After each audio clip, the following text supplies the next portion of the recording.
Hello, everyone. Hello.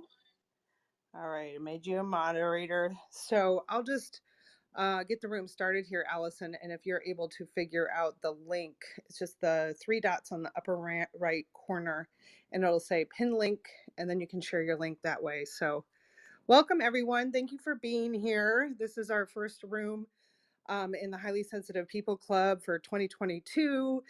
I don't know if you're in a cold part of the world, but it's extremely cold here in Iowa. It's in the negatives. Um, so I'm just sitting on a big yoga ball trying to keep warm. But I am so excited about this room. Allison and I have been planning this room for quite some time. And I'm really excited that this is the conversation that's going to kick off 2022, because back in 2021, when I joined Clubhouse, part of the reason that Clubhouse was something I felt very dedicated to and passionate about is when I learned about my human design from Allison. I learned that I should be speaking and using my voice, and that was where my power center was, or where I would probably be most at ease. I don't always have the right language for it, but I just knew in that moment it was that permission slip to use my voice and talk about what I'm passionate about. And I'm just excited that 1 year later, we're here revisiting this entry into Clubhouse and the evolution Clubhouse has gone through in the last year. And I'll just have to say, on a side note, when Clubhouse was first in my life, every single room in the hallway was talking about human design. So it's so funny how at the top of 2021, this was a big topic. And over the course of the year, I've learned a lot more about myself and my chart and what to look at, and being an empath and a sensitive person, and all those different parts that are tools for us to give permission to ourselves to live a more authentic life that's in energetic flow with our gut and our heart and the things that really need to move us forward in life. So I'm just excited to talk to Allison about this. Um, we'll speak here for 90 minutes. It'll be pretty casual. You guys can come up on stage once Allison and I share a little bit. She's got a lot of stuff she's going to share with us, but I'll try to slow down because I'm pretty excited, and just give her a little time here to introduce herself. And before I should introduce myself, I'm Julie Staub. I'm an HSP, of course, also an empath. And I started the HSP Club so that highly sensitive people could come together, connect, build community, learn about the trait, but also just be around like-minded people and people who get you and share that experience. So I'm really excited that you're here, that you're taking time in your day, and that replays are also on. So anyone that is not able to make this time, it creates more accessibility to reach more HSPs, and that's exciting for me. So, but I'm also an HSP lifestyle coach, and I really believe that HSPs need to create their lives and their lifestyle to fit our biology instead of working against it. So I really love to help people with systems and ideas that kind of get us into a more creative space, a more intuitive space, and work with that in our lives versus trying to fit into what society or our culture says we need to fit into. So, and I basically have been excited about this trait once I learned about it in 2018 from the movie Sensitive. And I've been a certified holistic wellness coach since 2006 and really started to shape my programs and my ideas and what I wanted to do in the coaching world around HSPs once I learned that this was a trait that I had. So anyway, this is a long rambling story to just get back to Allison and have her give us a quick introduction. And then we'll just get into conversation and see where it goes. This is Julie, and I'm complete. Hey, this is Allison. Julie, I'm so happy that you asked me to jump in this room with you. I have been a part of Clubhouse for like a little over a year, but I haven't been in any rooms in many months. I just sort of had to like go down my own lane, and I shut off parts of social media and stuff. But Clubhouse is like one of my favorite places because I feel like some real, actual, deep stuff goes on here rather than just like all the highlight reel stuff that you see on Instagram. So thank you for having me, Julie. I'm so excited to be here. Okay, so a little bit about me. I am the host of the You Do Woo podcast, and I also am a human design consultant. And if you guys, some of you guys might already know about human design, some might not. If you don't yet have your chart, and if you have never done your own reading, you can definitely click the link above, and that'll take you to the place to have like 4 steps in getting started to like dive into your chart on your own. And so you can do that with the link above. And if we do have time at the end of this, I would love to answer questions, and or perhaps if we have enough time, do a free mini reading for someone. So just make sure that you do have your chart handy. And I think the best way to do that probably is to send it to me over DM on Instagram at You Do Woo. Just send me the screenshot of your chart, and we can choose somebody to walk through. And if nobody wants to do that, I can walk through Julie's chart, and it could be fun. So a little bit about me. I am a mom. I am a wife. I am from Austin, Texas. I worked in the music industry for a little over 15 years as a money manager. That's in my chart too. I have part of the money line. So one huge thing I teach on is money and manifesting money and income portals and all that kind of stuff in connection with your human design chart, which is really fascinating. But so I have a lot of background in money management and counseling and health and wellness coaching and all that kind of stuff. I found human design a few years back when I was pregnant with my daughter and just was fascinated by it and dove in. And I had her, found out she was a reflector, which was one of the types. I'll talk about those in just a second, which is like less than 1% of the population, a super HSP. And I was like, man, I had been doing like free readings for friends and family. And I was like, man, this is like something I need to do. Everybody told me like, hey, you really like this is your calling, like you're very gifted at this. And it wasn't until COVID hit and the music industry shut down that the universe sort of just pushed me off the ledge, and I didn't have that career anymore. And that enabled me the time and space to start my podcast and to get certified in human design and start giving readings and guiding people in that. So that's just a little bit about me. Human design, for those of you who do not know, in layman's terms, it's just a tool that you can help use to curate your life around your personal energy, how it works throughout the day, the week, the month.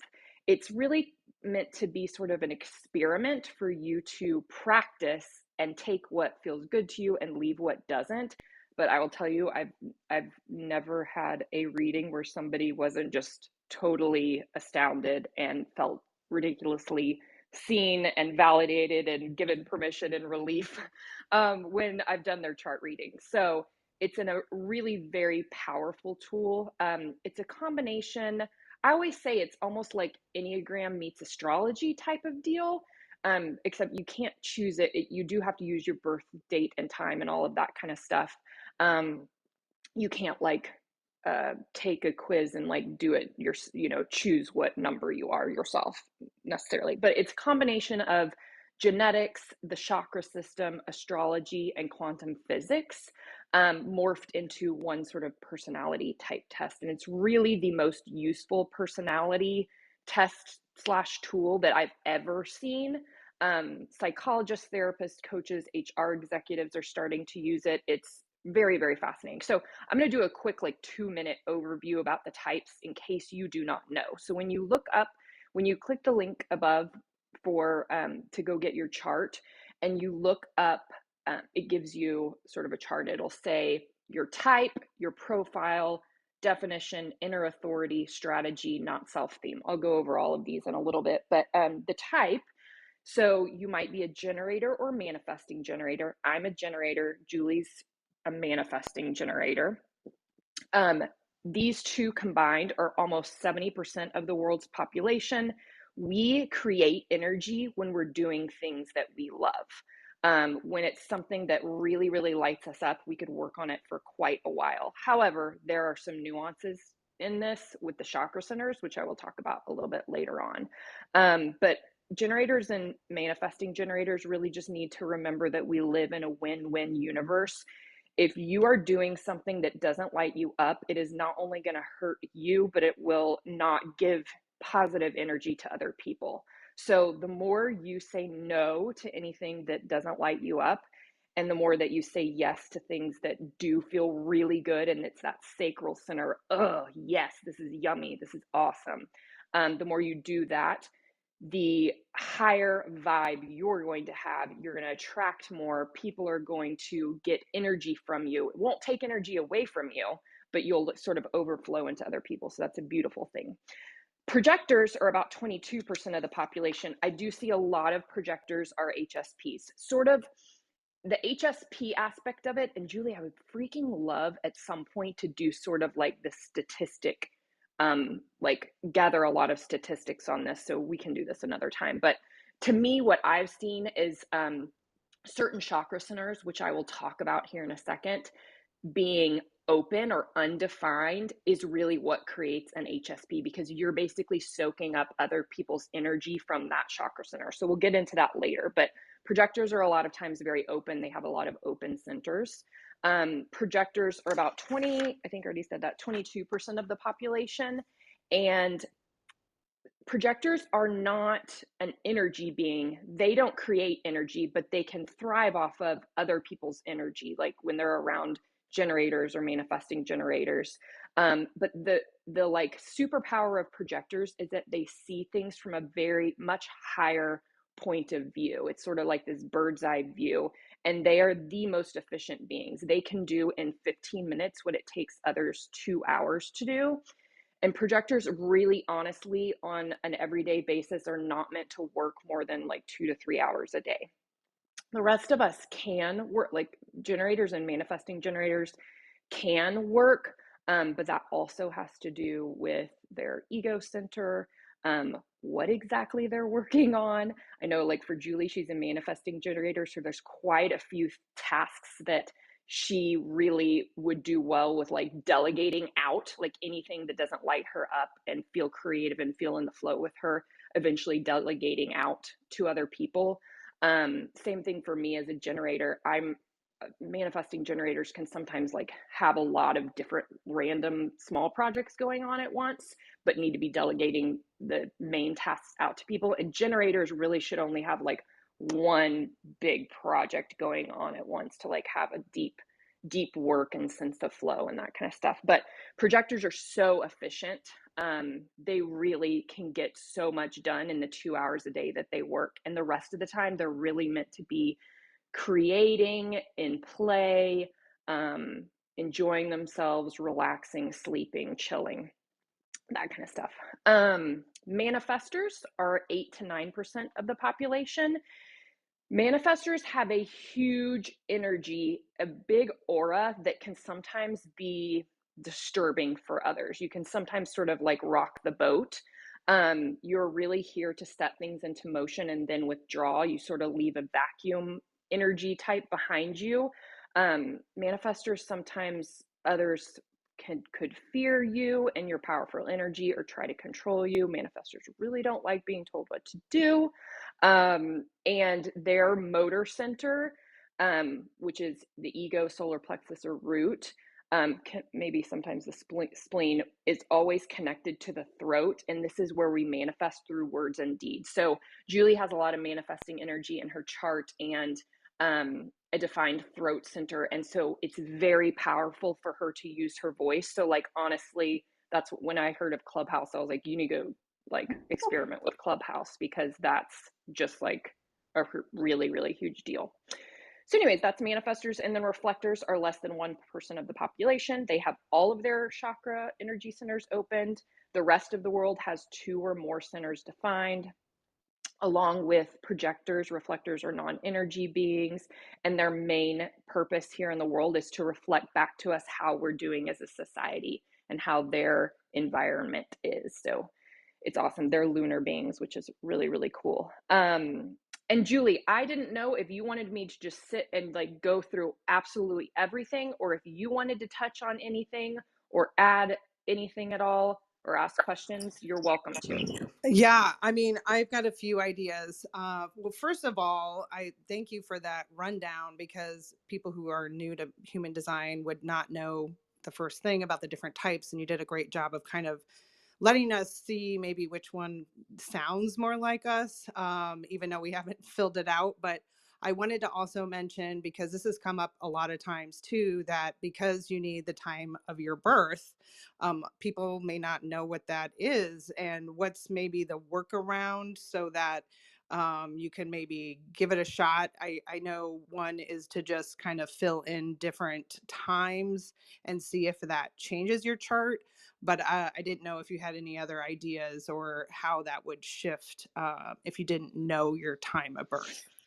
Yes, I have a resource for some people who actually are super intuitive and are able to help you find out your time of birth. That is not me, but I have a resource for that. So if you want to DM me on Instagram, if you don't know your exact time of birth or place of birth, let me know and I can give you that resource. And or if you know that you were born in the afternoon on like my birthday, December 8th, you can go in and put like 12 p.m. Make sure you're doing it in military time too. So 12 p.m., 1 p.m. would be 13, 2 p.m. would be 14. You could go in and sort of guess and check if that makes sense. And yeah, if you guys later on sort of want me to look at certain parts of your chart or have questions with certain aspects of it, you're more than welcome to change your profile picture for now to your chart. I saw Tanya or Tanya. I'm sorry, I'm from Texas, so sometimes we say Tanya, but it's probably Tanya. No, it's Tanya. You got Okay, it. okay, good. Sometimes people get very offended by when I pronounce names incorrectly. Try So, being a okay, substitute teacher. right. So that looks great. And if anybody else wants to change theirs for future question and answer time, they can. And Julie, totally, I don't know how Clubhouse etiquette totally goes, but you're more than welcome to interrupt me at any time. No, no, you're fine. And I have to say also, I'll preface, Allison and I have done a couple podcasts together. She Mm-hmm. used to be my accountability partner in business with DCA and Amy Porterfield World. And so we could just sit here and chat all day. And I feel very comfortable being very casual. But just for everyone in the audience, we are welcoming people to come to the stage. If you have a question or something you would like to ask Allison about human design or how it relates to being an HSP, you're welcome to do that. And the other thing that I was just going to mention too, if we do get to sharing your profile picture as your human design, just make sure that you are pulling to refresh PTR.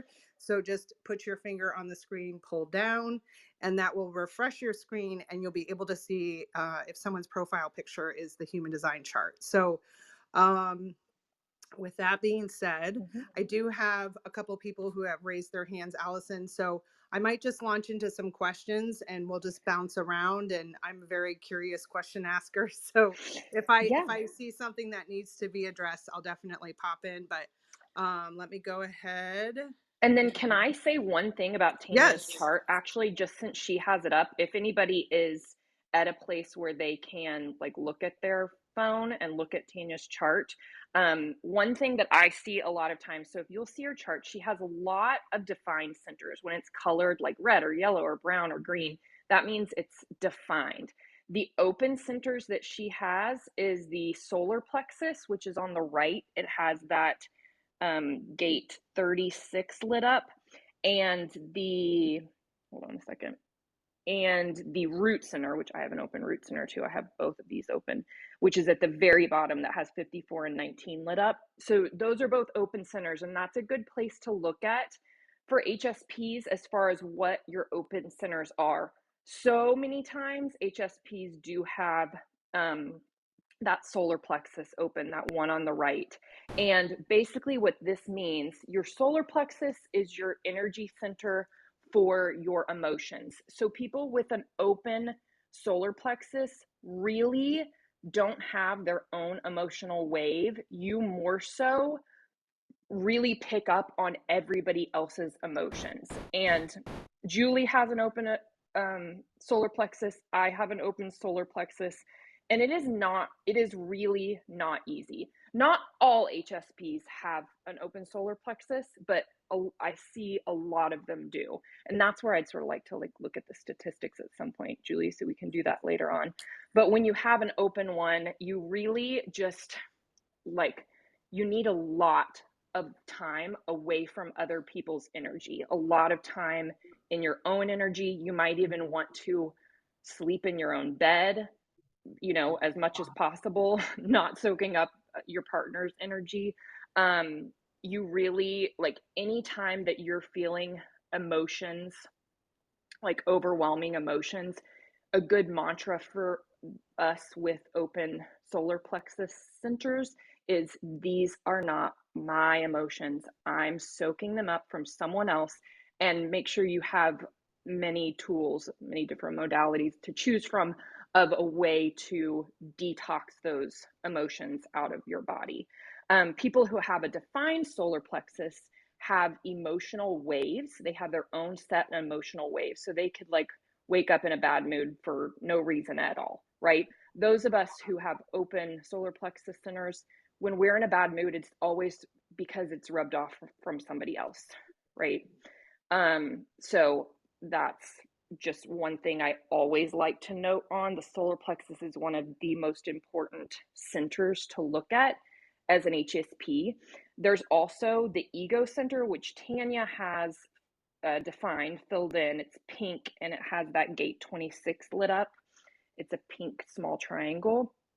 Sometimes when you have an open ego center, you don't have consistent willpower or motivation. And so resting is really good for you. If you have a defined one, like Julie and I both have defined ego centers, and so does Tanya, if you're not feeling motivation, it is probably because you already burnt yourself out on something that wasn't lighting you up.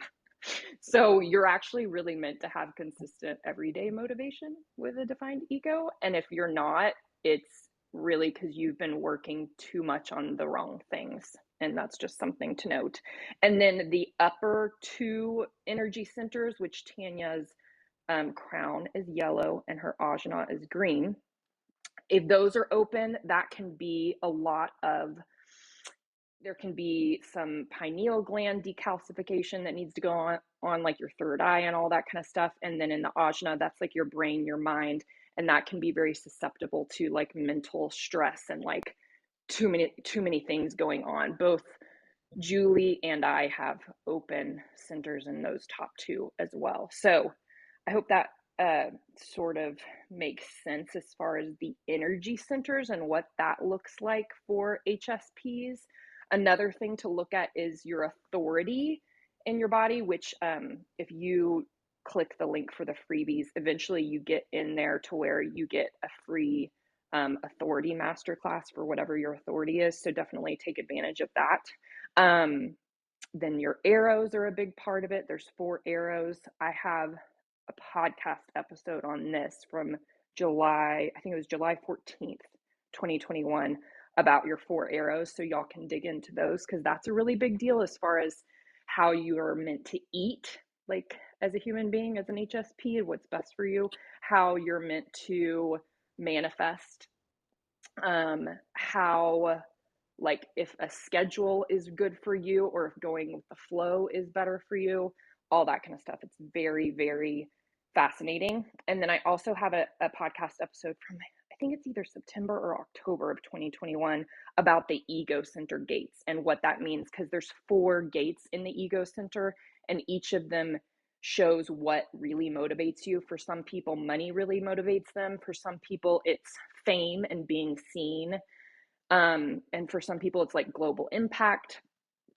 And then for some people, it's being able to succeed like on your own terms, sort of being able to build something from the ground up on your own, not necessarily without any help, but like it just being you and not you being an employee or a part of a team or anything like that. So that was a lot of stuff. I have way more things to do, but it might be more fun to do this in like a Q&A part. So Yeah. Julie, you choose who asks questions Well, first. I just wanted to give Tanya an opportunity to speak since you were kind of looking at her chart specifically. And then we'll just kind of pop around. I'm just chuckling because you're now surrounded by a bunch of human design charts.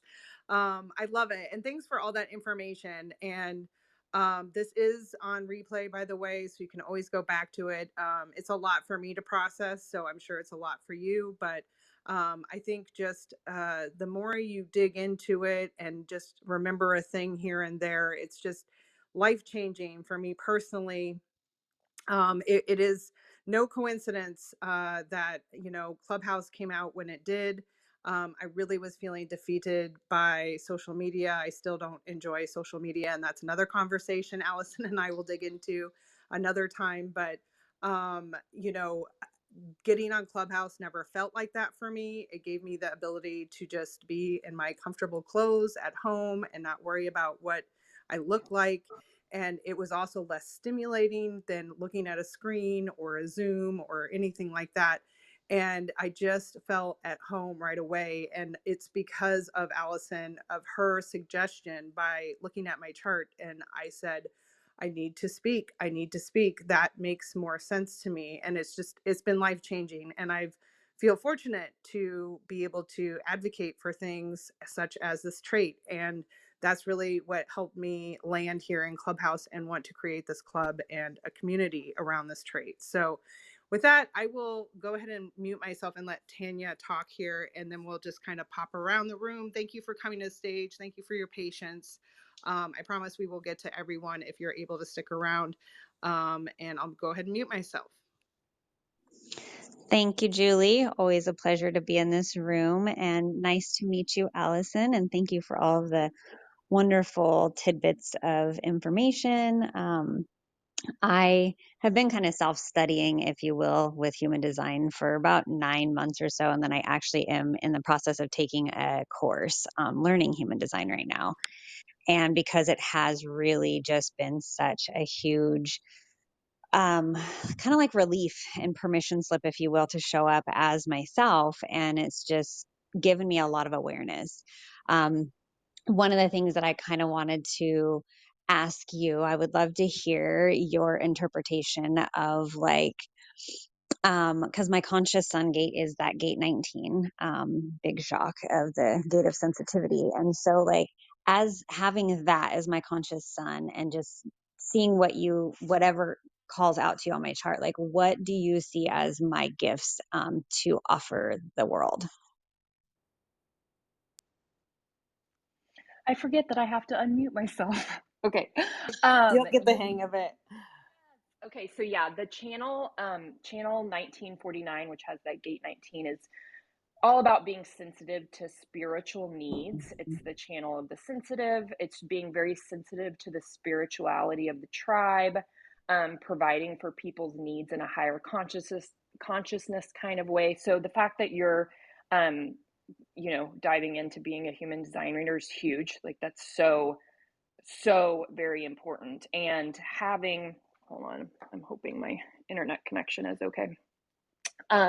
Having that open solar plexus is probably a lot of that, because you can really sense people's emotions and and that's up to you as far as the spiritual needs. I mean, I do not know you and like what all that looks like for you, but being able to really tap into other people's solar plexus energy is so, so huge. What is, I can't tell from your chart, what is your cross of incarnation? I was gonna look that Yeah, up. it's the right angle cross of the four ways four, so the very last one. And then what are the numbers for that? 19, 33, 24, and 44, I believe. Hold on, let me look and see if I am remembering that correctly. Yeah, 19, 33, 44, and 24. 44 and 24. So yeah, 19, that's that channel of the sensitive. I was going to Mm-hmm. look up the 30. I'm sure you've had a reading done for you, but so just so you guys know, the cross of incarnation is a really big deal. It's like one of the first things I sort of look at when doing a human design reading. Those are basically four gates that almost represent four major themes in your life, things that you're meant to learn, really dive into, and teach other people at the same time. So channel 33, that 3313 channel is all about turning stories into wisdom. So that's pretty neat, like just listening and collecting information from other people, processing information that you've learned and turning that, telling stories and creating your own like type of wisdom about that. So Mm-hmm. I don't know if you ever have thought about having your own podcast or maybe being guest on people's podcasts, but that is a really, like, storytelling will be a really huge deal for you. So that's awesome. And then 24 is channel 24. That's all about it's this gate of divinity, like things, information coming from upstairs, whatever that looks like to you, God, divine source.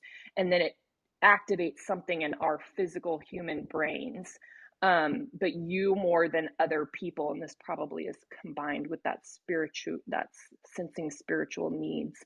You're really able to understand divine mystery, getting ahas about mysterious things and making sense of them and explaining that to other people. So that's pretty neat. That will be cool because you'll probably be able to channel quite a bit when you do human design readings, and that's a beautiful thing because it makes it super special for each person that you're doing a reading for.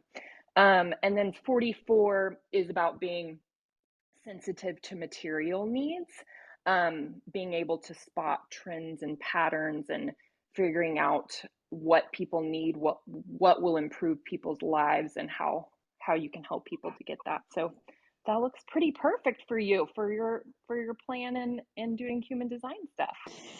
I absolutely love that. 100% on point with like all of those pieces. I love your interpretation. I love the way that you explain it and share about it. And I have also been, toying with like starting my own clubhouse room here or doing Yeah. something, in that realm. And because I'm also certified as a spiral emotional clearing practitioner. And Oh, so nice. yeah, so I kind of want to combine like the two modalities in my own unique way. Yeah. That's my intention. And so yeah, I appreciate your reflections and the way that you shared everything. Thank you very much, Allison. Yes, thank you, Tanya. Cool. And I'll just pop over to Julia because she popped up here first. Thanks for being here, Julia. Thanks for being patient. I'll give the mic to you and you can ask a question or share anything you'd like to discuss. Thank you so much. And also, Allison, your knowledge is amazing. Thank you so much for explaining everything so well. And I also put my chart up here just so that you can kind of look at it to kind of see, a little bit about me, hopefully. But my question is that my incarnation cross is the right angle cross of the four ways, like Tanya, but the numbers are in a different order. So I have 24, 44, 19, and 33. And I kind of want to like ask about my career purpose. My idea is to start a podcast, and I was actually going to record my first episode today. And it was going to be about combining a lot of the different metaphysical modalities that I do to help people kind of with any obstacles they have in their life. I don't do stuff with pregnancy, health, and legal, but like I wanted to kind of talk about that and then you know, kind of give knowledge about it. And someone also mentioned, and this is the second time I heard this, that I should discuss autoimmune stuff, but I'm not exactly sure if that's a good idea. So if you can give me any type of knowledge about this, that'd be great. Yes. Okay. I just had to like refresh and pull up your chart because I was looking at um, all of your actual throat gates. So as far as like having a podcast, you have an open throat, which is, so I have an open throat as well, but I freaking love podcasting and I've paid attention to sort of what my gates are activated in my throat. And what's cool with that too, just one sort of like download I'm getting as far as doing a podcast, and I do this for mine, having an open throat, is that you're a little bit meant to be a voice for other people. So you won't always have like consistent, definitive things for you to talk about. It's interesting.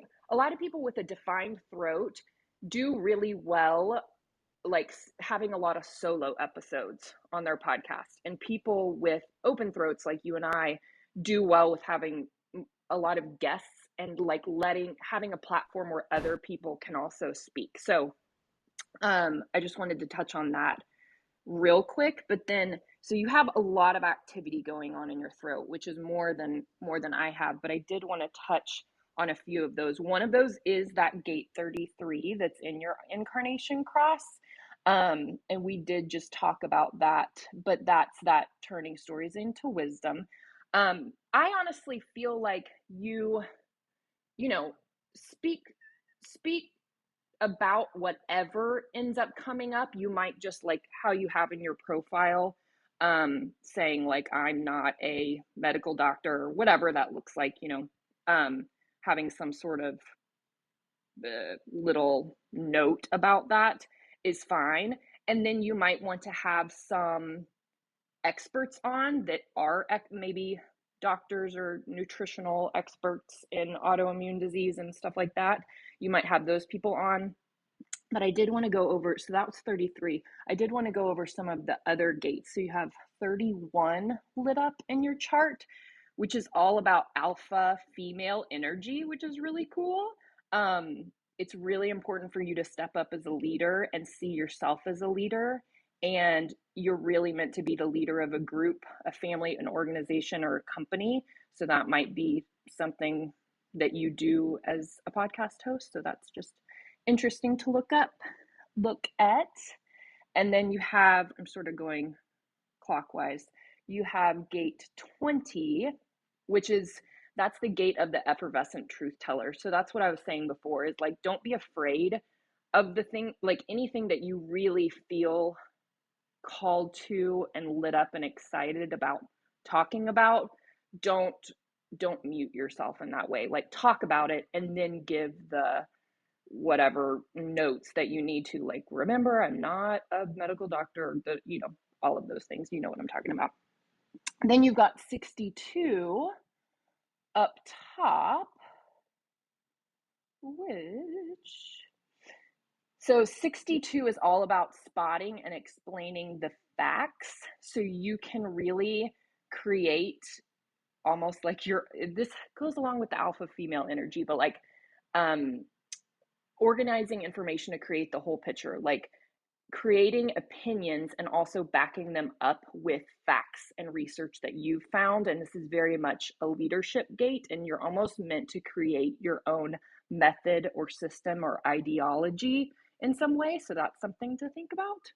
And then 56 and 45, these are almost, so I'm just giving y'all like little mini readings. These are things that I do when I do a whole 60-minute reading, is go through like each of your gates and stuff, and it's super fascinating. 56, this sort of similar, is all about sharing your take on the facts of life and the way that you see it. It's all about, you sort of create a different type of wisdom. It's a little bit more esoteric than it is literal, which sounds very much the way you described your career path and purpose and all that.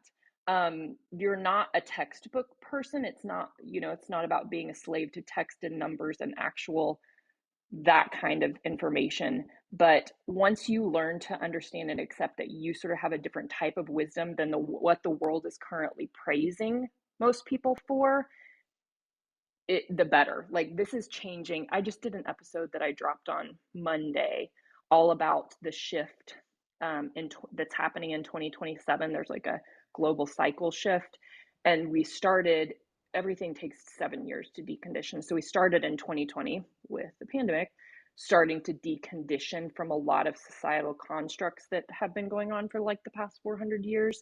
And as we approach 2027, a lot of stuff is going to change. So the type of wisdom you have is going to start being the quote unquote norm as we approach 2027 and beyond. So that's really cool. And then 45, I have this gate too. This is that money channel. So 45 is sort of the side of it that is needing to direct people, which really, the way I see it for me, and you've got to figure out what this means for you.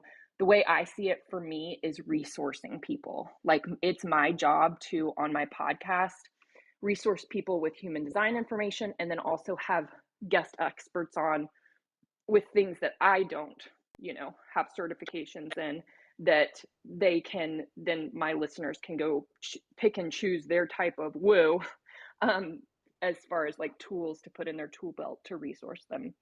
So that's pretty cool. I hope that answers your question as far as what you were. I know we already went through the numbers of the incarnation cross, so hopefully those resonated with you. But for the podcast subject and all of that, the throat is, those gates in the throat is like the really important thing to look at.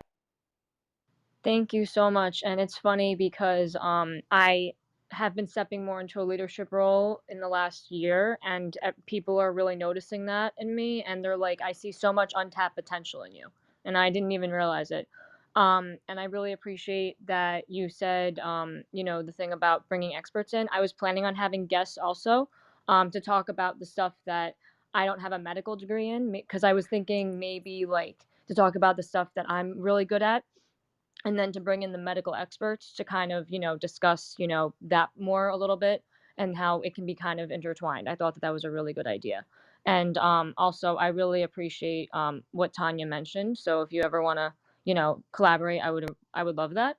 And thank you so much, Allison, for that interpretation. The only thing that I'm realizing about myself is that I have always been in school, and I've always been very good with textbooks. And I can easily get the information from a textbook and give it to you. But I actually just left school like in November, because Spirit basically was like, I'm going to make you physically sick if you don't leave school. Like, I really will. And he actually did that. So I wasn't meant to be in school anymore. So I think I was meant to get all the information from school and use it as factual knowledge to give to other people and combine it with my metaphysical knowledge. So thank you very much. I love it. That's crazy. I'm so glad that was helpful. And Allison, man, you're just belting it out. I will go ahead, just in the interest of time, keep going to Theory. Theory, what would you like to ask or share? This is Julie, and I'm complete. Hi, everybody. It's interesting to listen to all of this. I'm not so advanced as other people are in this room, but I would also like to hear a little bit about my chart. And I have to add, maybe I'm not planning to do any podcast right now, or any room on Clubhouse.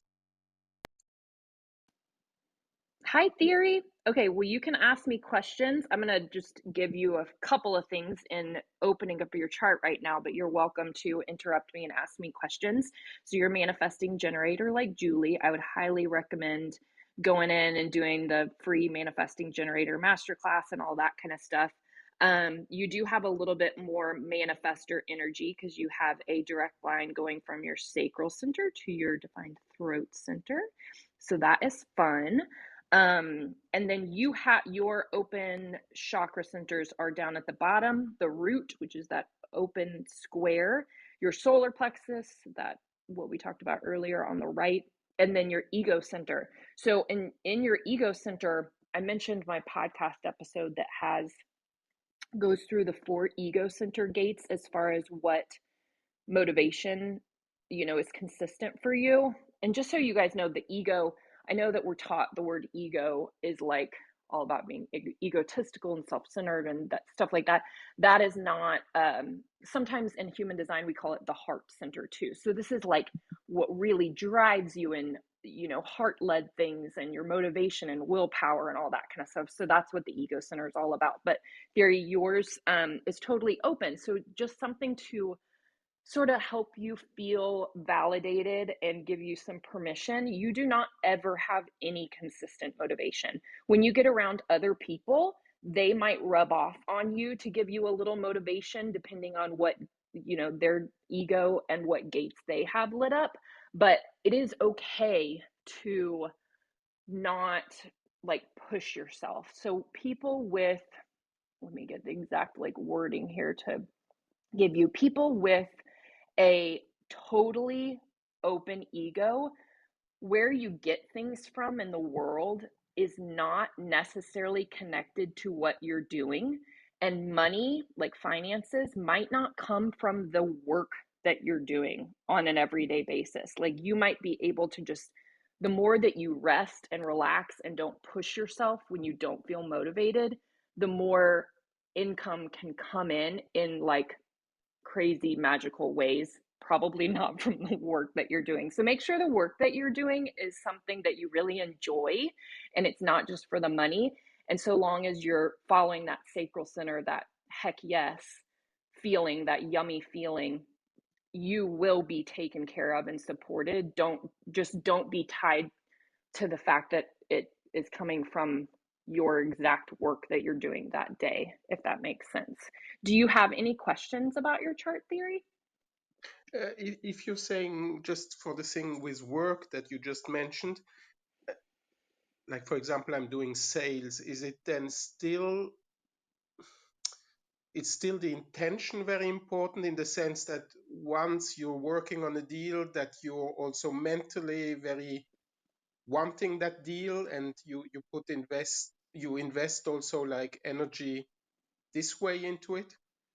Yeah, so if you don't mind, sort of, if you want to share a little bit about like type of sales, do you work in a team? Do you work alone? Is it selling something that like is super, I don't know, are you like, does this work and the sales aspect like really light you up? I'm doing it already quite a while, so Yeah. it's a certain experience already, but how do you say, like routine and etc. But it's B2B, so it's not on a daily basis. Okay, got it. Do you work with a team at all? Do you have like team goals or any like team that No, you work with, very other very people? small, very small. Yeah. So as far as sales go, you might like, one thing that's interesting, I see that you have your picture from the Human Design app, which is really awesome.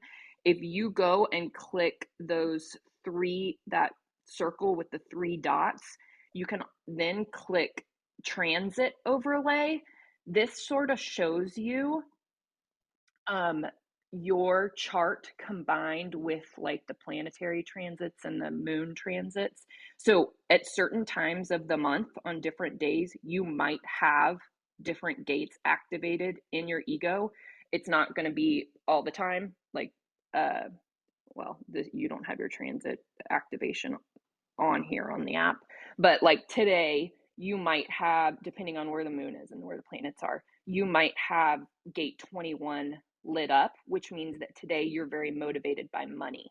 And if there's something in your sales, however y'all do all of that, where there's like this carrot dangling in front of you where you're going to get an extra $1,000 bonus if you do blah blah blah, reach whatever sales goal today, then that will feel really good for you that day. But if your 21 gate isn't lit up, then that's not going to be a big deal for you. And it might just be more so doing the do and feeling good with that and all that stuff. Do you, manifesting generators a lot of times have like more than one thing going on? Do you have any other, and it doesn't have to be something that makes money, but do you have any other side projects or passions or little things that you have going on other than your sales career? Yeah, I'm thinking a little bit, but I'm not 100%. That's the energies I want to be in currently. Writing a little bit about my experience with certain things, Yeah. writing a book, but not sure. I feel it hinders a little bit progress because you have to go backwards, and I want to go forward. Got it. So one thing for you I would really suggest is taking my manifesting generator masterclass and perhaps also the manifestor masterclass. There's free links for both of those in the link up above at the top of the room. And because you do have a little bit more manifestor energy, and see what that looks like. And it'll also take you to the sacral authority masterclass. Sacral, so that's sort of what I want you to practice for the next like 21 days or so, is really following your sacral authority.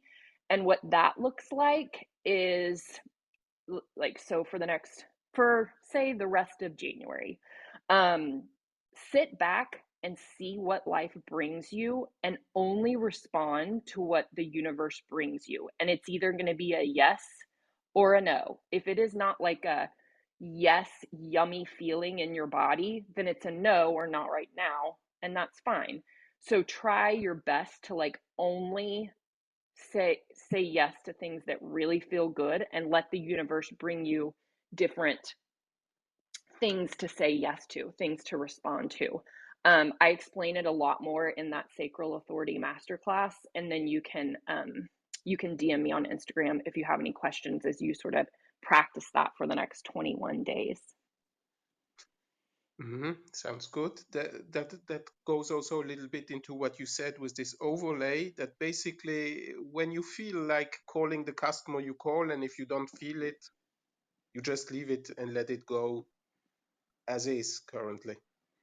Yeah, and that's sometimes a little bit hard to do, but if you're just not feeling it and it feels like a sense of dread, then that person doesn't really want to be called right now.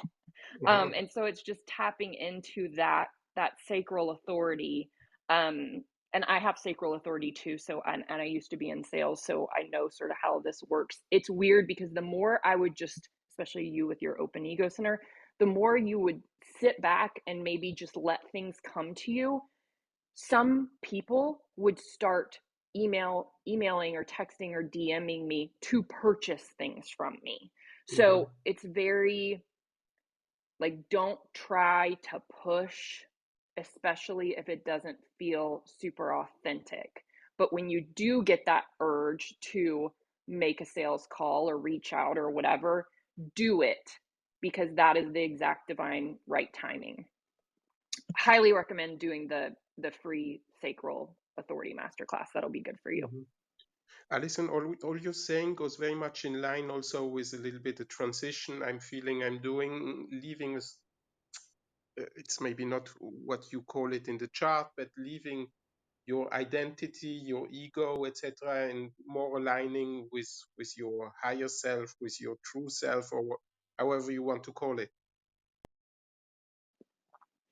Yes, totally. And I don't know your birth date and everything, but it's really interesting because it seems like everybody, depending on so you are a 4-6 profile too, which is super fun. I just released an episode this week on the 6-2 profile. Julie and I are both 6-2s. So highly recommend going and checking that out. And I'm going to be releasing all the rest. The 4-6 one theory is the one I'm going to do next. And that is so important. Your profile is like sort of an archetype. It's like a costume that you wear in life. And your 6 is a really big deal because it's all about, your life is divided into 3 separate parts. So you have 0 to 30, 30 to 50, and 50 on. And I don't know where you lie in that. I'm in the middle of my 30 to 50 area. I'm 38. And the first 30 years are all about experimenting and trying everything and failing a lot. And there can be a lot of problems that you have in your first 30 years.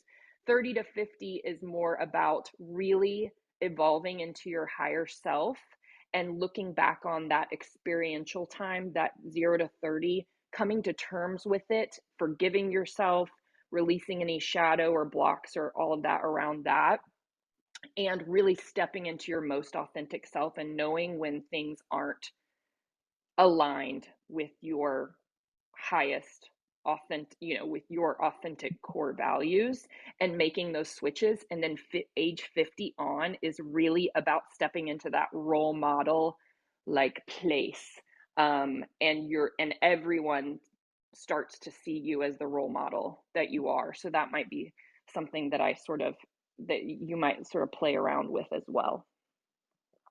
That's when you start stepping into your light, into your force, or however you want to call it. Yeah, between 30 and 50, you do start doing that, and you start seeing yourself as a role model. But at age 50 and beyond is sort of where you're like very visibly seen as the role model. It's almost like being, I know 50 isn't old, but it's almost like being the elder, the shaman, the spiritual leader of your tribe. It's pretty cool. And you shed also some, how do you say, like some old programming, or some, how can you say, you react to your circumstances, or to, you're leaving a little bit all these old programmation of behind, basically, of where you're just reacting to old, how do you say, what people thought is right, to their lower vibrations, basically. Yes. So I'm going to say two different things about this. One is, yes, as somebody with a 6 in your profile, once you hit age 30, you start sort of seeing that you have that 6, where you're like realizing all of the mistakes that you made 0 to 30. It's very big also about going and doing some inner child work and looking at the people who raised you and seeing where they didn't do the best job, and not judging them or having anger towards them or anything like that, but saying, hey, what did my child self need in an adult when I was a child, and how can I step into that adult? That the step into those qualities that my child self needed. And it's also looking at all of the mistakes that you made as a child or adolescent or young adult in your 20s, coming to terms with them, knowing that every situation that you were in provided you some wisdom now that you're stepping into that wisdom, and all that kind of stuff. On a whole, no matter what your profile is, human design is all about deconditioning.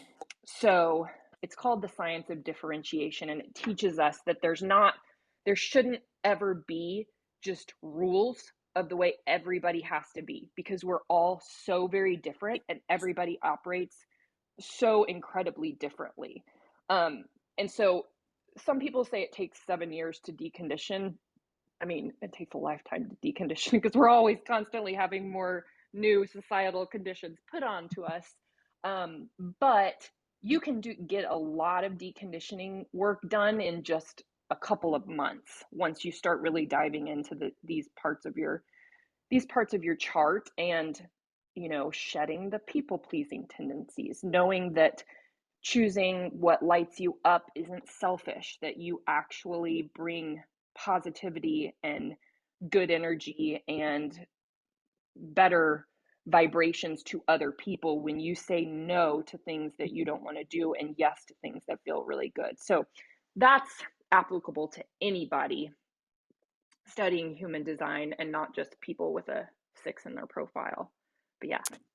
I'm going to pause right here, Allison, because you have been sharing so much. And thank you, Theory, for your wonderful questions. Yeah, thank you If you very want to much. go a little... Super interesting. Yes, if you want to go a little deeper with Allison, she has so many resources, podcasts, freebies, and she will even take time to connect with you over your chart, so that you can go over those specifics. But I really do want to hunker down and go into some general questions so that we can all get into the conversation here. And Allison, feel free to just make your answers short and sweet. and we can cover more people in the room. And please ask specific questions instead of just, what can you tell me about my chart? Because that will just also save time. And again, if you want to know something more or go deeper, Allison will be more than happy to connect with you outside of the room. But I would really like to make sure that we get to everyone that's been patiently waiting on the stage. So thank you so much. So Marco, what would you like to ask? This is Julie and I'm complete. Hello, everybody. Well, I just want to know actually what are my weak and strength points in order to see how can I organize what's gonna be what if I know what are my weak points, I can work on it, and if I know what's my strong points, I can operate much better. So I don't know. Just let me know what's going on, please. Hi, Marco. Okay, yeah, I have a couple things to go over with you. Number one, I would for sure listen to my episode on your arrows. If you can look at your chart, there's 2 red arrows on the left and 2 gray arrows on the right. I think that episode is it's on the You Do Woo podcast, and it's from July 14th, 2021. So go listen to those because that gives a lot of great tips for your health and diet and digestion and schedule and all of that kind of stuff. It's great. I always love for people to look at their open chakra centers. So for you, you're a manifesting generator, but you're slightly more generator energy. So I would go and take the MG masterclass and the generator masterclass and just like dive into that. You also have solar plexus authority. So you have your solar plexus, which is on the bottom right triangle, is defined. And one tip I would give you for that is really to take 24 to 48 hours before you say yes or no to anything. Like if somebody asks you to go to coffee, what's today, Thursday? Somebody asked you to go to coffee on Monday, say, hey, let me get back with you by end of day Friday and let you know. That is a great way to really be able to ride your emotional waves. Sometimes you might be feeling really extroverted and positive and whatever, and you would say yes, where then it really ended up being a no, because you sort of like by the time tomorrow comes, you might be in a little bit more of a like introverted spot, and you're like, I wish I would have said no to them. Like I wish I wouldn't have said yes. And also normalizing saying no, or can I let you know later, and not being immediately pressured to say yes or no. That's like a huge thing. Everybody sort of needs to be given that permission. Julie and I do really well together with that, and teaching people in your life about human design and the fact that you do have emotional solar plexus authority is really huge. They'll take that less personally to say, hey, can I let you know day of? Like that's even better, because you might be going through some kind of emotional wave that's not cleared up until that day, and then you might not have as clear decision making abilities. So that is one thing that I would say. And then also you have an open crown center, which is the very, very top, and you have an open ajna, which is right under that. The crown center is all about the divine inspiration. It governs your pineal gland, or your third eye.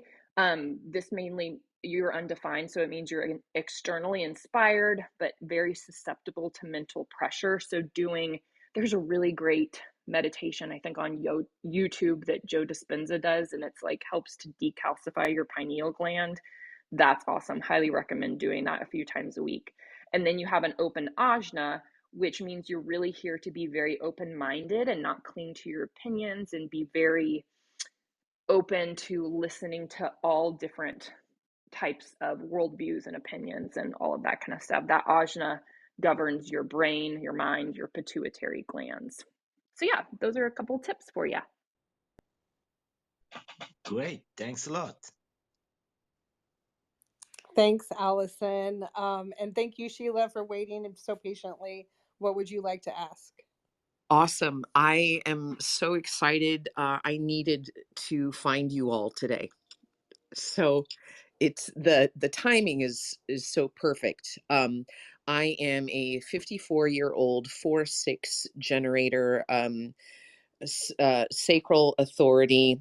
I have a lot of a definition in my 47, and I have like totally open solar plexus, very open heart and G center. And I am feeling, I have appreciated so much of what you've said. I will research your resources.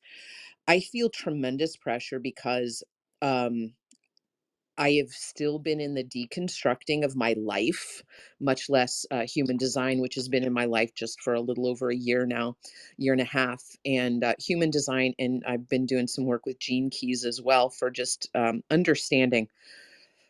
I feel this extreme, I feel pressure to provide, to create value in the world, to support myself financially, to make a difference in the world. And I'm trying to do it, trusting my authority, getting reconnected to my intuition. But I feel this pressure to create like a global movement. And I feel so much pressure. I'm not doing anything. I'm trying to follow this moment by moment thing while I'm also feeling pressure to work it out and to know what I'm supposed to do.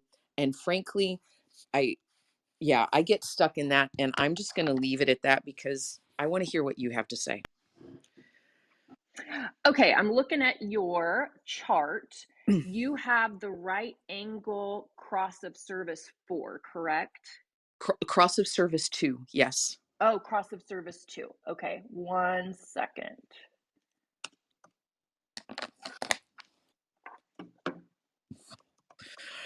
And Do you know what those 4 numbers are in there? 17, 18, 52, 58. Got it. I'm 54 years old.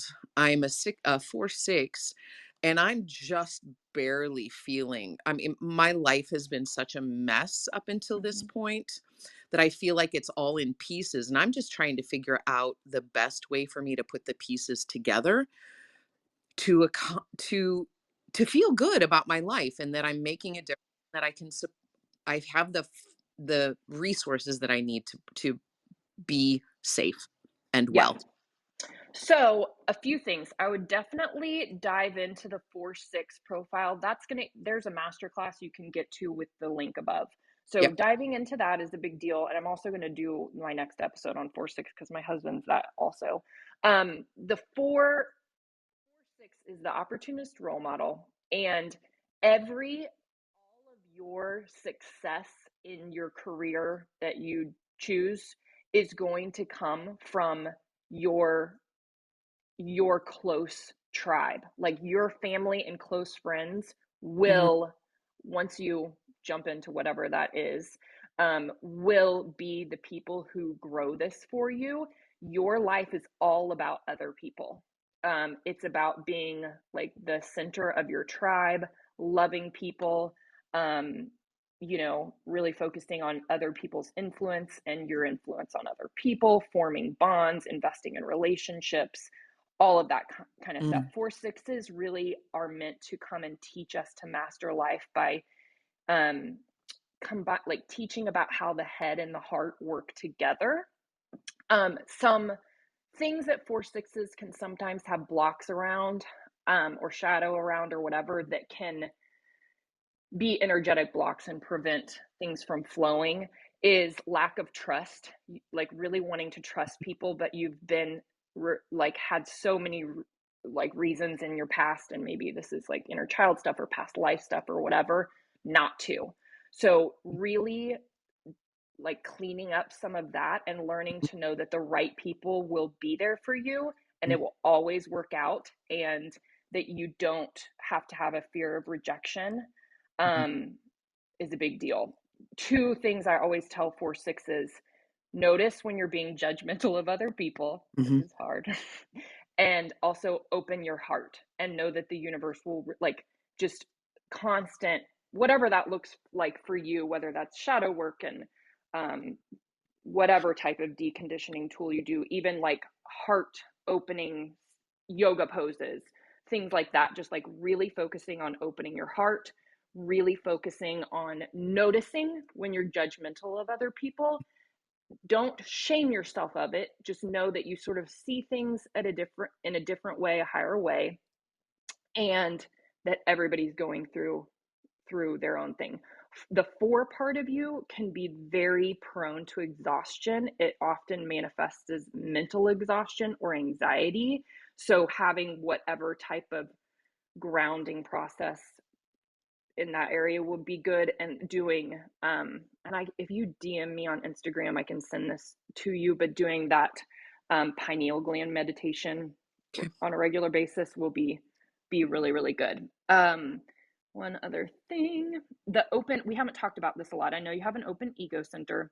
You do have 21 lit up, which is that money motivation. So really, like, I think you mentioned this a second ago, but like teaching people how to make money, manifest money, call money in, resource themselves is like a really big deal. And checking to see where you might have money blocks and where you might have any shadow or shame around money being a motivator.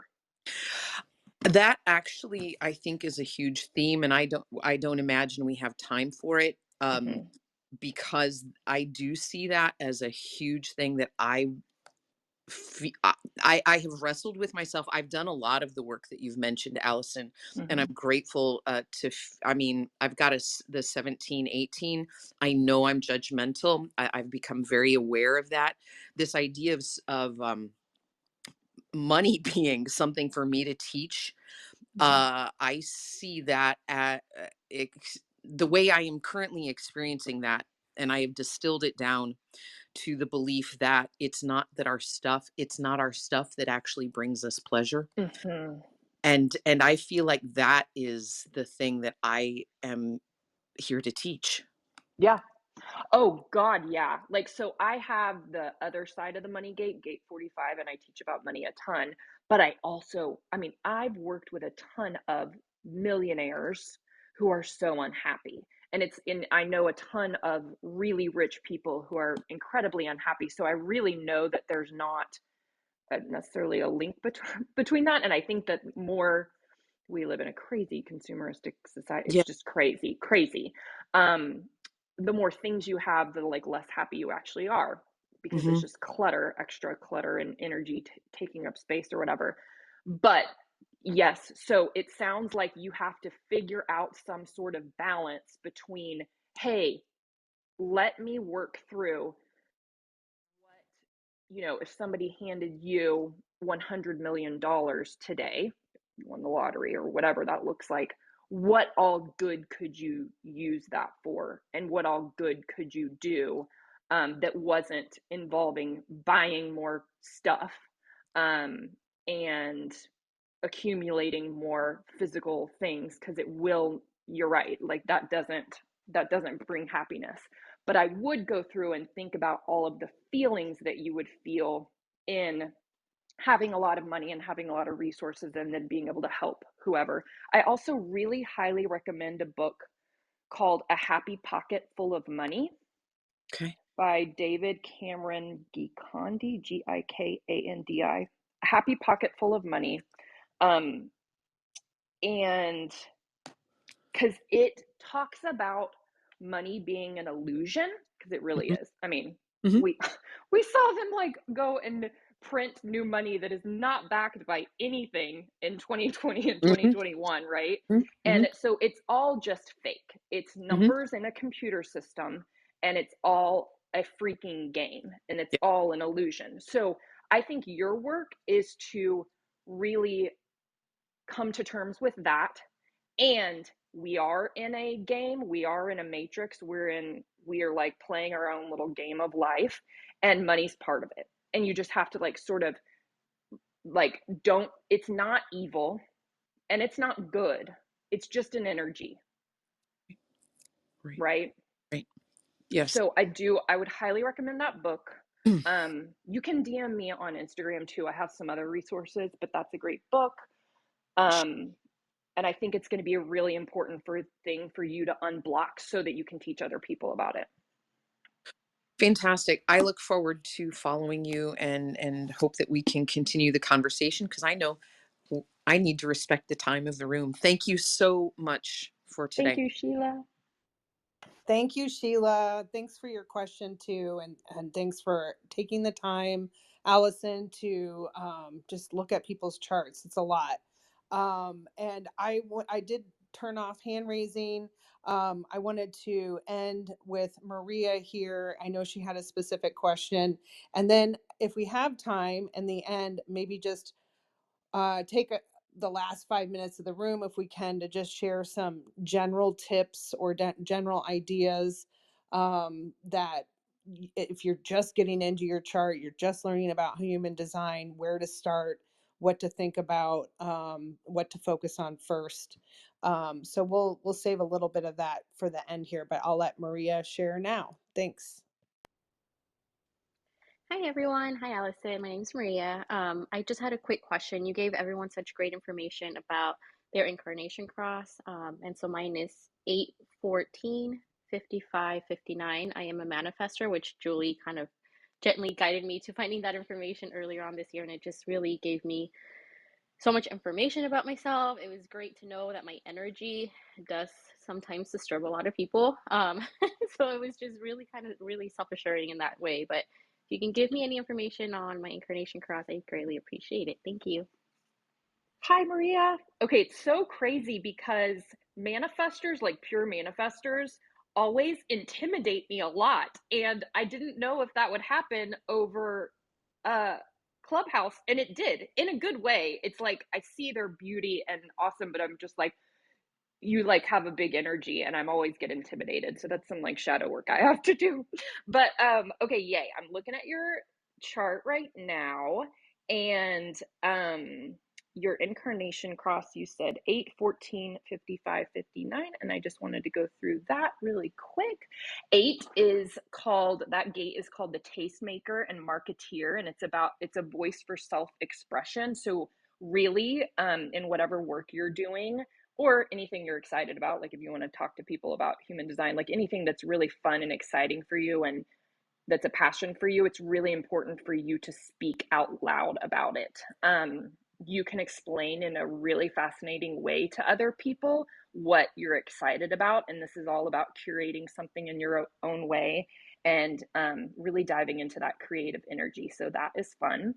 14 is all about amplifying what is good in others. And I would use your voice to do this. I would try to do this several times a day, where if you get an urge, an impulse, like somebody comes to your mind, just quickly send them a DM or a text and voice it out instead of typing it out. Voice to them like what is good, like good aspects of them. Like this will create a lot of magnetism for you. And then 55 and 59. 1 second. 55 is a gate where it's all about feeling the fullness of life and helping other people to feel more deeply. It's all about this is like a start of the emotional wave. You're really supposed to provoke people to feel more deeply and go into their feelings and help people feel like it's okay to go there. So that's a really beautiful gate. That's super special. And then 59, this is a sexual gate, but in a way that's it's all about creativity and creation and bond making. It has to do with the closeness required before creation. And so many people, if you're using this properly, you really have the energy that breaks through people's like sort of reservedness and like, like simple conversations about the weather and stuff like that, like non-deep stuff that I hate talking about. But you break through that reservedness and lack of bonding and that separation consciousness that so many people on earth are living in, and you are able to really penetrate into that and help them to feel like create a bond and feel remind them basically that we're all one. Even though individually as humans we're so very different, our collective human energy, like we're all made of the same stuff. And that's a really beautiful incarnation cross that you have. Thank you so much. And Julie knows all this, but I've been trying to figure out my next steps with everything that I'm trying to do while being a mom and all these other crazy things. And yeah, this really just solidified kind of the way that I'm going. And yes, the creative energy, I definitely feel it. A lot of the times I can tell that it's too much for other people. It feels like that. So I'm working on how to navigate that. And I signed up for all your freebies. So I so appreciate all the work you're doing. And I will stop talking so that we can close the room in time. Thank you. I'm so glad, Maria. One other thing, I think in April 2021, I did a episode on parenting with human design. As a mom, like I would highly like go back and go listen to that, because it's human design is really helpful for finding your purpose and deconditioning and business building and manifesting and all that kind of stuff, but its main purpose is in parenting. So I always tell people that, like, as a mom of a two-year-old little reflector, that's the most important part of this tool, is so that our next generation doesn't have to do as much deconditioning work as us. So definitely dive into that part of it too. That is so cool. Yeah, I share with Julie too that my son, my 7-year-old, he's a manifesting generator. And sometimes I can't keep up with him. And so I think this is just a great tool. So thank you again. Thank you so much. And I was over here laughing and nodding along because I do know Maria. And I did show her a bunch of podcasts when I learned what type she was, that I referenced your podcasts, Allison. So she's dipped into that realm already. And I'm really excited because you really did hit on some things that are true to Maria, just knowing her as a friend. So that's pretty exciting. And I love that you mentioned, Allison, that this was traditionally used to help parents connect with their children and build that deconditioning process. I actually mentioned that in the room that I did with Mindy when we talked about horses. I didn't say it as eloquent, but I thought that was such a fascinating aspect, is that, you know, to the to basically hit on the point that a lot of the work that you were doing with human design was helping mothers and connecting to their children and understanding their kids. And I was going to ask you, is it also applicable to relationships, like partnerships?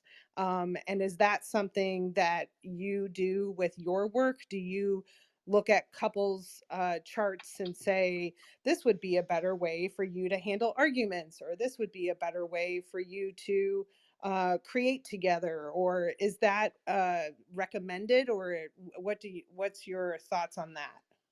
Yes, 100%. Tomorrow morning, I'm doing a combined reading for a married couple. And that's something that you can just do, like book on your own through me. It's not like a special thing. You can just like put in the notes that this is for your partnership, or your, you and your son, or whatever that looks like. And I also meant to say, I will, if you guys DM me on Instagram and just say HSP room, I'll send you, and if you want to do like a deep dive into your chart, like a recorded Zoom with all the stuff, I'll give you guys a 40% discount on that. So just DM me like HSP room January or whatever, HSP room, and I'll send you a link for that if that's something you're interested in. And if you want to do it on your own, that's fine, or a partnership, or you and your kiddos.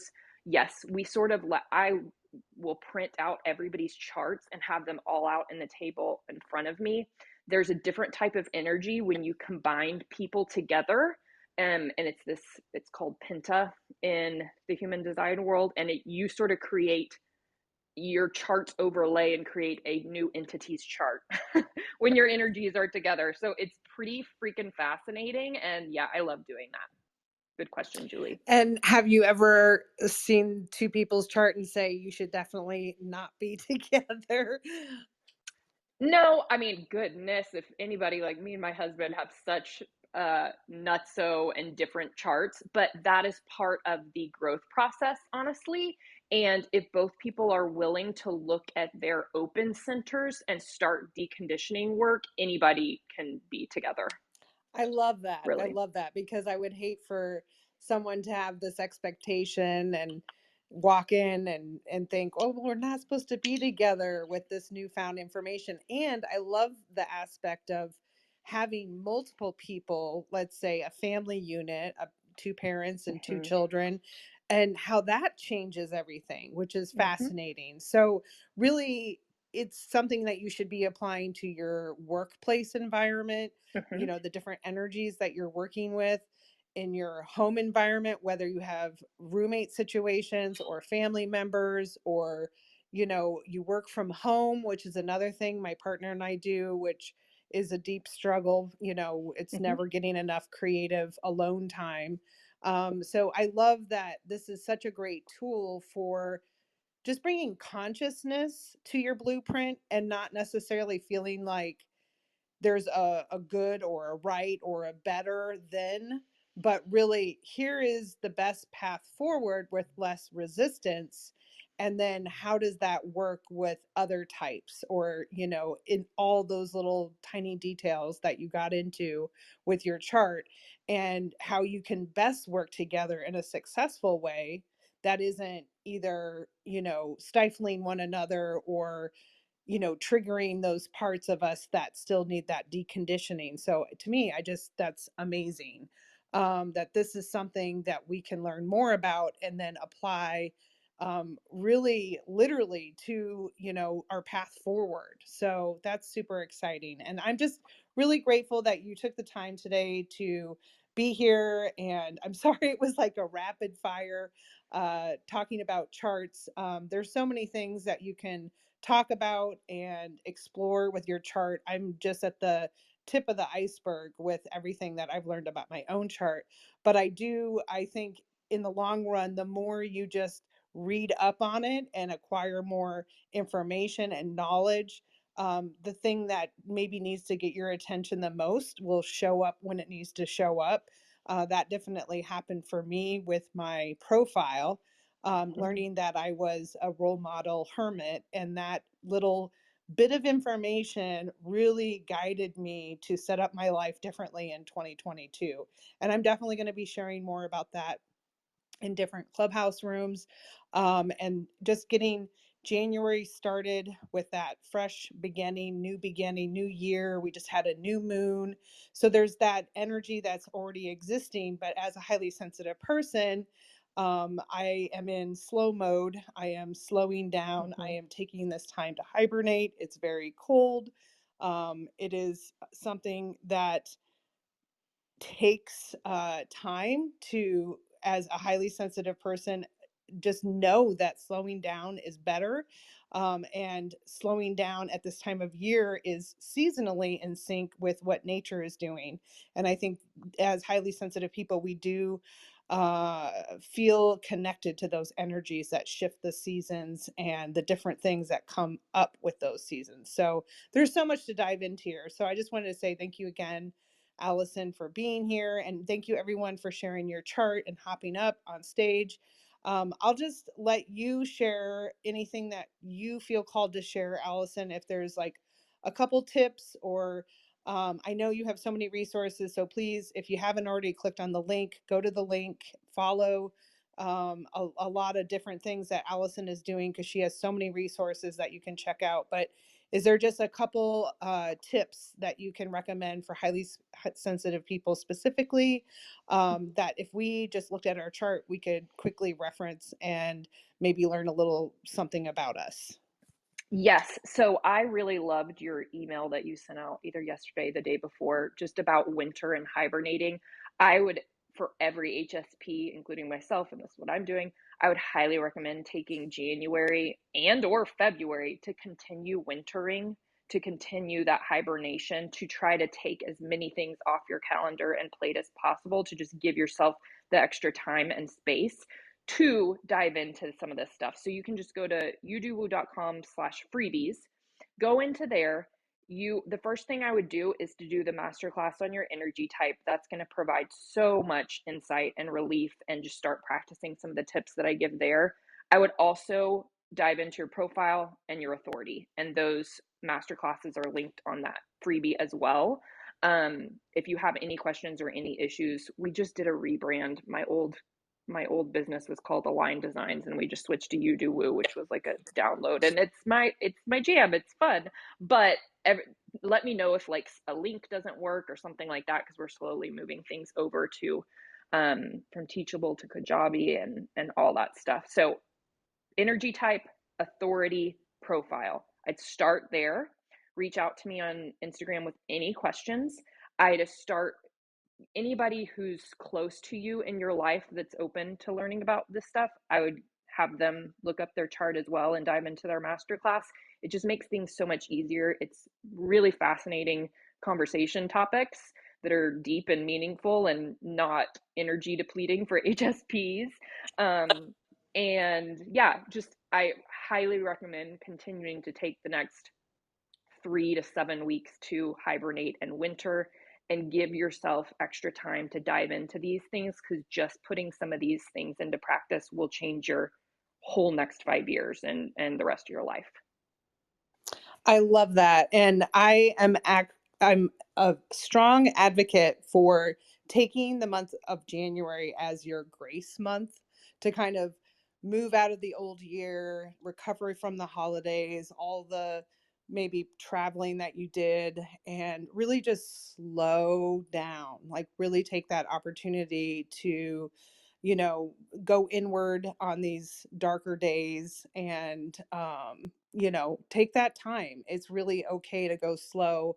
Everyone sometimes feels that current that's a collective consciousness to be reinventing yourself and starting really fast and loud in the new year. And I think the opposite can really cultivate a sense of grounding that you need to move into those new habits or goals that you're trying to envision for yourself.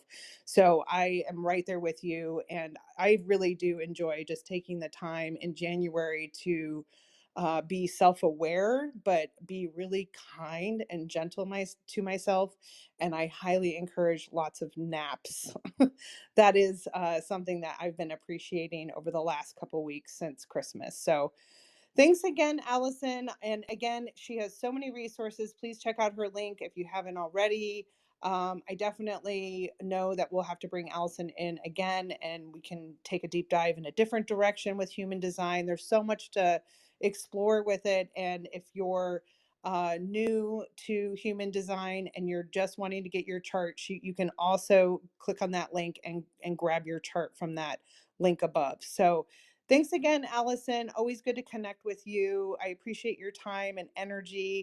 And thanks again, everyone. If you haven't already followed the Highly Sensitive People Club, you can do so by clicking on the green house at the top of the screen. I will be adding some rooms to January. There is a lot going on in January in the HSP Club because we are just now coming across the 1 year threshold of being on Clubhouse for 1 year. It wasn't always the HSP Club.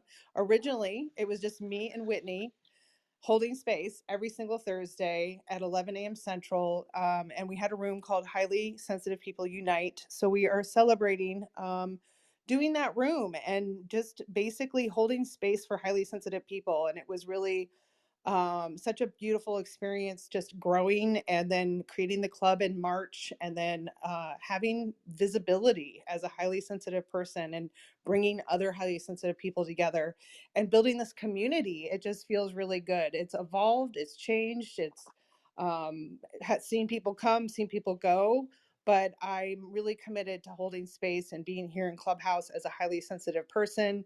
It has created so many opportunities for me to connect with other HSPs and to take that relationship outside of Clubhouse and social media and really deeply connect with other HSPs that I wouldn't have had met if I wasn't on this global app. So this is just part of the human design that I'm supposed to follow, which is to use my voice. And Clubhouse has been that beautiful platform for me. So I just want to say thank you for everyone being here and check out the schedule. There's a lot more rooms coming. And if there is a topic or something you're excited connected to highly sensitive people, or just even a topic that you're excited to talk about as a highly sensitive person, please let me know. I noticed that there were quite a few messages in my back channel that I didn't see. Clubhouse is infamous for loading a new version, and then all of a sudden I see messages. So if you don't hear from me right away, I will hopefully get your message soon. So thanks, everyone. And thanks, Allison. And we'll go ahead and close the room for today, and we'll see you next time.